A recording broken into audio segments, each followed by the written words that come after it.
Welcome back, everyone. So this is not a full review of the Insta360 Ace Pro 2. This is just a first impressions video where I unboxed the camera, went through settings real quick, charged it up, and filmed my son and I at the local Botanical Gardens Halloween event. So my goal with this video is to give you a real world experience of what kind of footage an average consumer would get straight out of the box with this camera.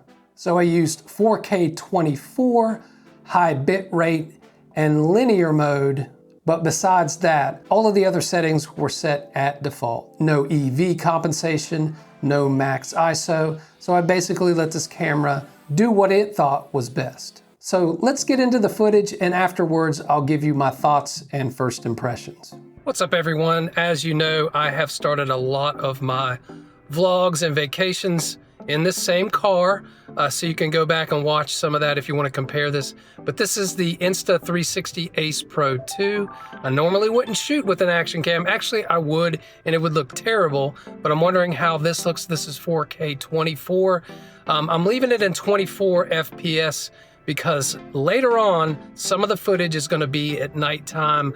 We're going to a Halloween type of family-friendly event at the local Botanical Gardens. It's called the Botanical Gardens.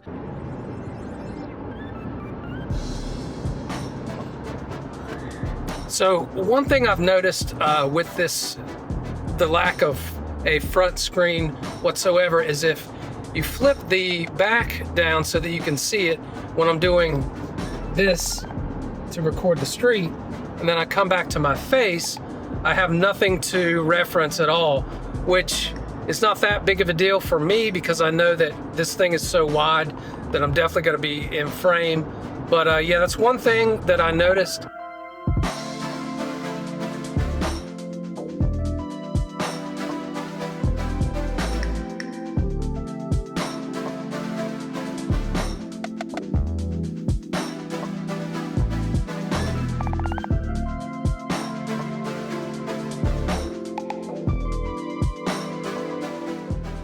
So this is how it looks in the brightest of all possible bright sunlight coming directly down on my face.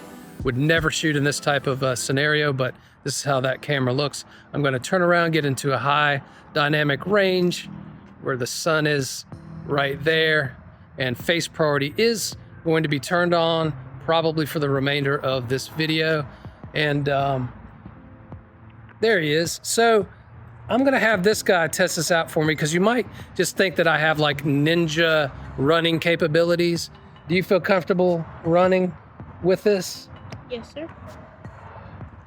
All right.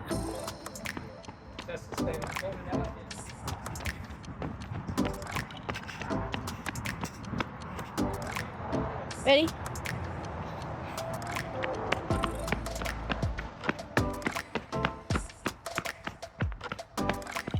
Now we're in the shade and we turn stabilization to high. We're gonna give this little guy the camera again. He's going to do the run test because, yeah. Ready, y'all?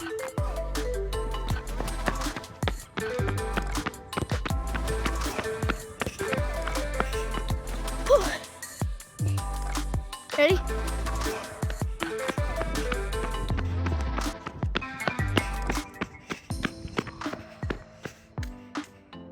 There you go. All right, y'all, I don't know if that was a good test or not because he ran twice as hard the second time. I guess he got warmed up. But you get the point, hopefully. They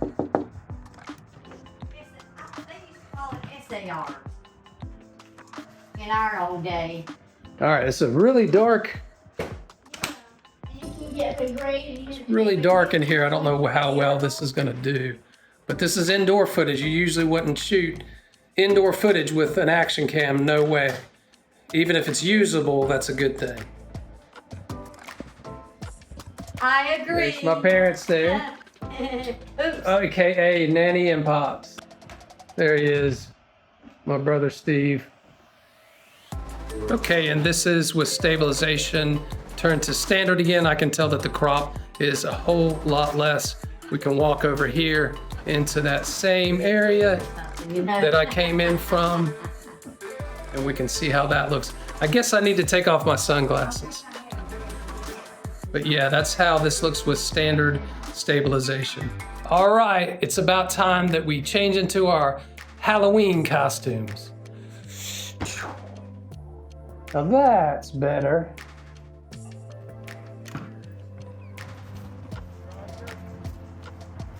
I think we're ready to go.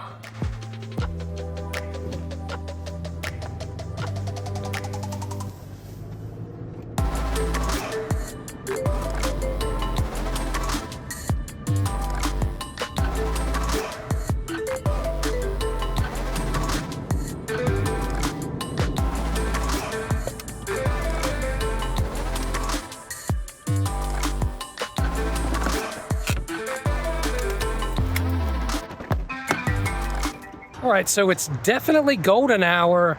It's almost blue hour, but I'm looking in the screen and it looks awesome. I don't know if it's gonna have a bunch of noise when I look at this in post, but yeah, I'm not yet ready to go into pure video mode just yet. I'm just gonna leave it on the regular because it seems to be doing extremely well. But I have a tendency to look at the big old nice beautiful screen rather than the camera, so I don't know if you've been noticing that. But anyway, here we go.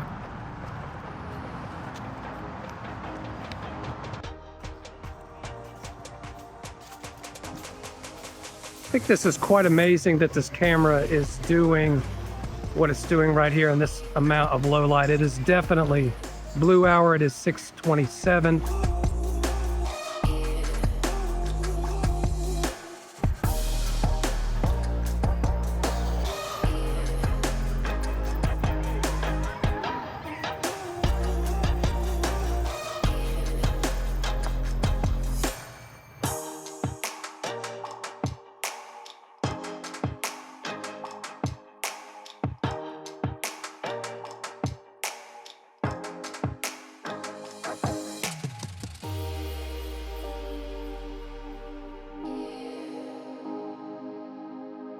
All right, so I believe it is time now, even though it still looks bright in the screen. I don't know what the ISO is doing, but we're gonna switch over to pure video mode in 3, 2, 1. And now this is in pure video mode. I don't have speech enhancement, but I've got wind reduction on, which I don't need wind reduction, but it's still on. So we're gonna see how this looks. I'm gonna do a pan now in pure video mode.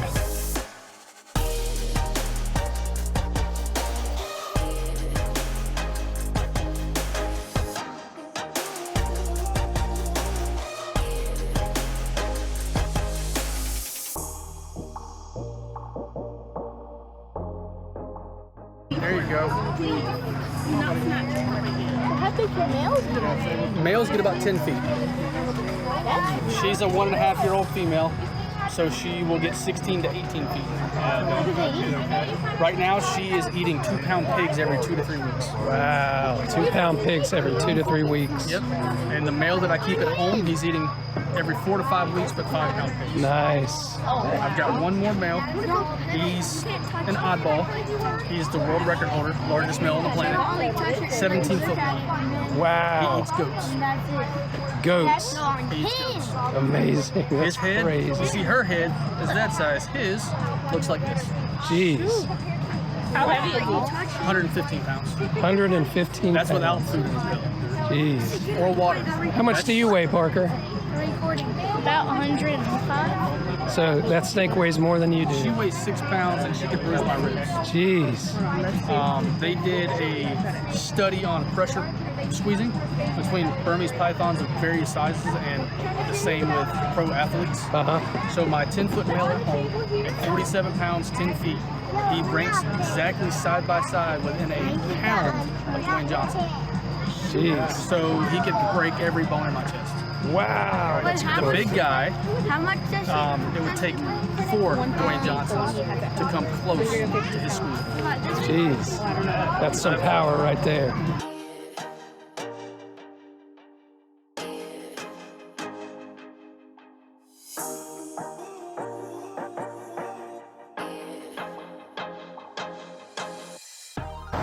All right, so I really don't know what's going on with this. This is just regular video mode.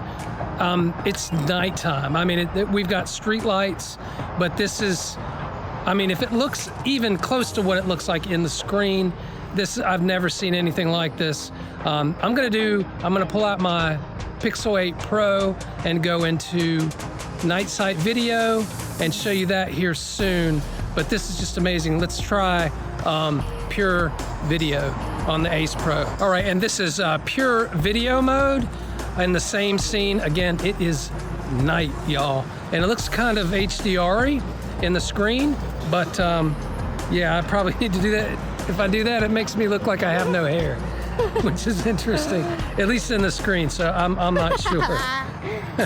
But give us a like, at least for this one, being so patient with us on our Halloween and camera comparison trip that we're making. So this is pure video, and these caricatures are staged in the water, which is really cool. I'm gonna do a zoom test in pure video. Wow.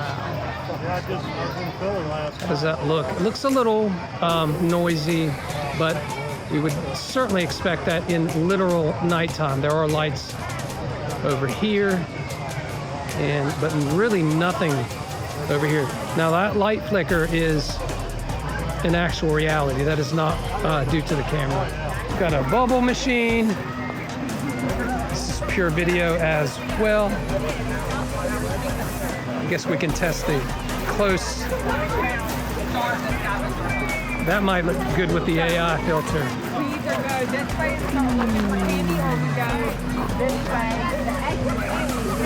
Okay, so I'm having a really hard time getting a good test because there's just too much light apparently for pure video. But as you can see here, that is not lit up like that, and this is pure dark over here.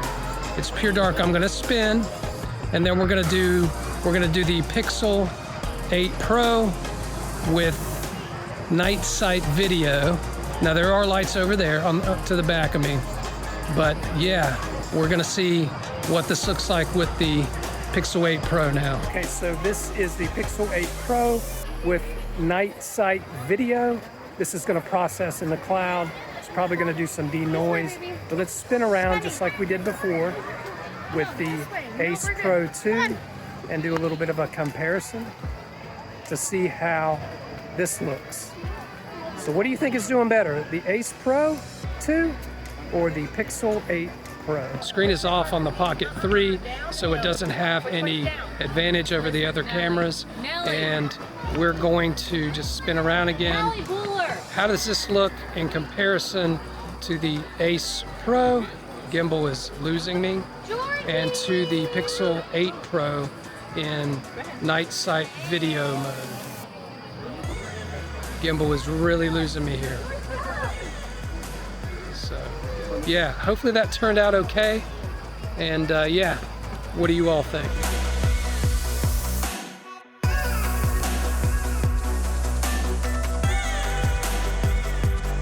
Okay, so it is just dark. I still don't understand how this is looking like this in the screen. I keep on looking at the screen instead of the actual camera. But if this looks anywhere near as good as it does on the screen. Now, I'm not talking about, this is not A7R3 kind of good. This is usable action cam footage in literally the dark. You can carry your action cam. You don't have to pay $3,000 to get a full frame camera. Now they're like $1,500. My face just got really red and weird though.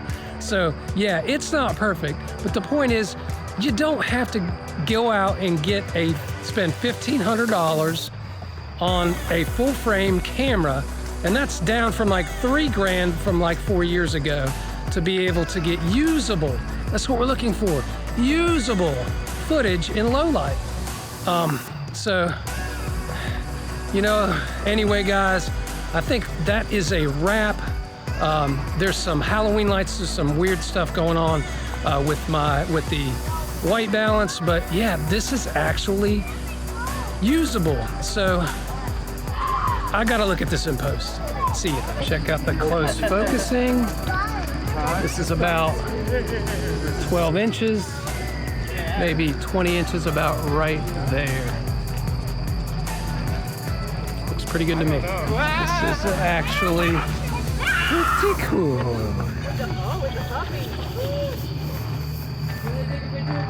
Pretty cool. You want to take a picture of the puppy? All right. You can say,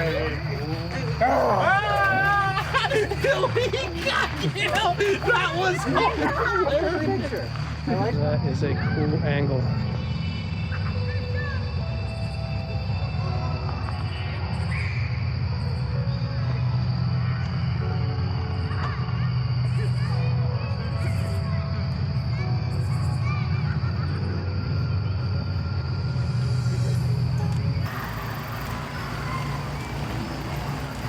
This is in pure video mode.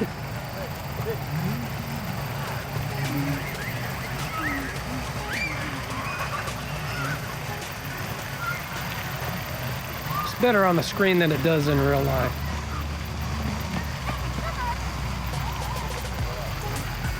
Now this is in regular video mode. I kind of like what it's doing for the lights here as well, but to give you an idea. Either one of these modes, I believe, is going to look really good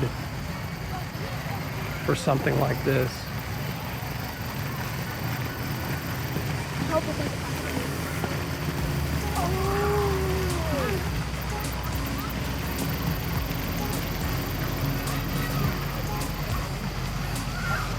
All right, guys, that's it for now, and we'll see you in the next episode.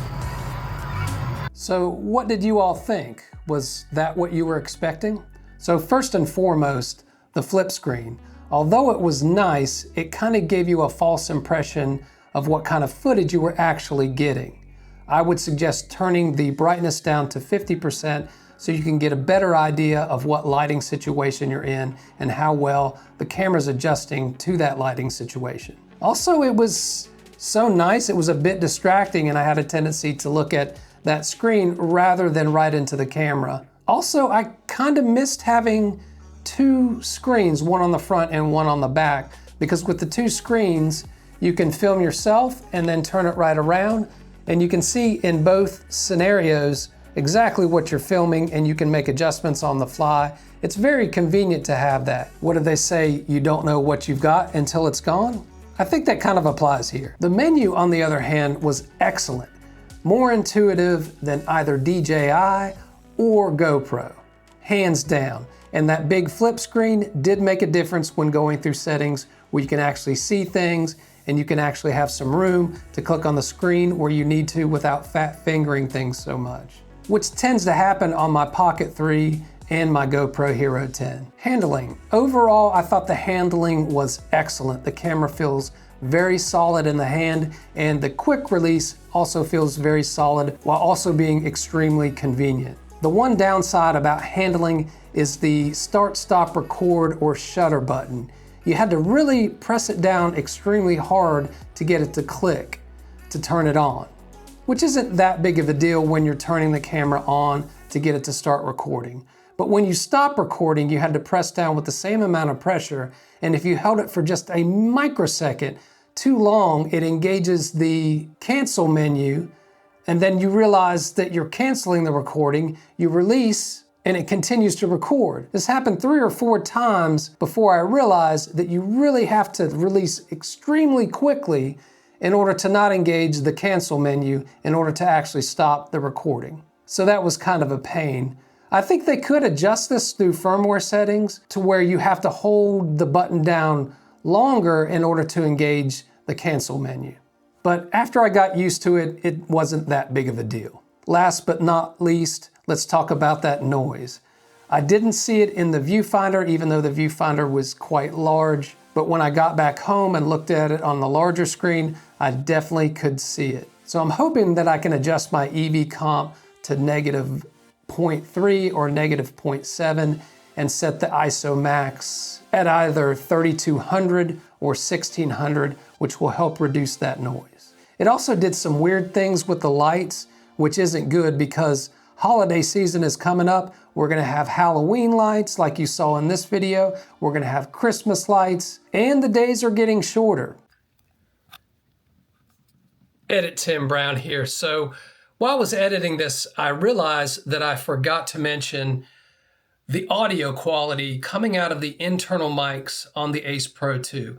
It's better than any other action cam I've ever heard, and quite honestly, potentially better than any other camera I've ever used as far as the internal audio. On all other cameras, I'm wanting to add shotgun mics or wireless mics, but with the Ace Pro 2, especially when I use voice enhancement mode, it sounds great. Now, I believe that this is probably the deciding factor for me when I'm going to be choosing whether or not to choose the Action 5 or the Ace Pro 2 this year. And let me give you an example of what I can see myself and where this might come into play. Let's say, for example, you're at the beach and you take off the wind guard and you put it down in your bag. Then you go out and you're in the water, you're swimming, you're snorkeling, etc. You're getting some footage out there in the water. And then you come back on land and you dry the camera off and you put that wind guard back on because it's oftentimes windy at the beach. And then you start shooting whatever you're going to shoot while you're on land, and the audio quality is excellent. You don't have to carry around a wireless mic with you around the sun, the sand, the water, and the SPF 100. And you might not even have anywhere to clip that on because you might not have a shirt on. In addition, you can only mic up 2 people, and you might have 5, 6, 10, 20 people around you. That's where this great internal audio is going to come in super clutch. Anyway, let me return you to your regularly scheduled program. So overall, I wasn't blown away, and I think that this camera does have potential, but I also think it has a lot of competition. Did you see the footage with the Pixel 8 Pro? I think Google's been really working behind the scenes on their night sight video. And next year, with the Pixel 10 coming out, they're supposed to be significantly upgrading their processor speed. So if they can do that in camera, that's going to be a game changer. I'm also still a little bit curious about the Action 5 and how well it performs for me. So I'm considering picking that one up as well. But that's going to be a heavy investment to a non-monetized channel, and definitely one of those would need to be going back. So I'm going to be doing some more comparisons with my other cameras, adjusting some settings, and see how well I can get this camera to perform. You know, it's kind of a shame that we have to buy these cameras ourselves and test them out and put them head to head to find out which one performs the best, when we should be able to go to YouTube and see other reviewers for this information. And that's what I'm trying to do with my channel. I'm ultra small, I'm non-sponsored, and I have no aspirations of becoming sponsored. I don't need YouTube income. My primary job provides that. I just do this to provide value for you and to explore my interests in cameras. I get to play with them. Now, buying the cameras, on the other hand, can get a little bit expensive, but I like to get them on my own without having them provided for me, at least at this point. So I do use affiliate links so that you can support this channel without any cost to you. So I will be including affiliate links for the Ace Pro 2, the Action 5, the Pocket 3, and the Pixel 8 Pro. And I might as well throw in the A6700 as well. So even if this video pushed you towards the Action 5, there's an affiliate link for that. Anyway, don't forget to like this video, and if you want to see more content like this from someone who isn't afraid to show you the camera in its worst light and who has no affiliations with any of these vendors, be sure to subscribe, and hopefully we'll see you in the next one.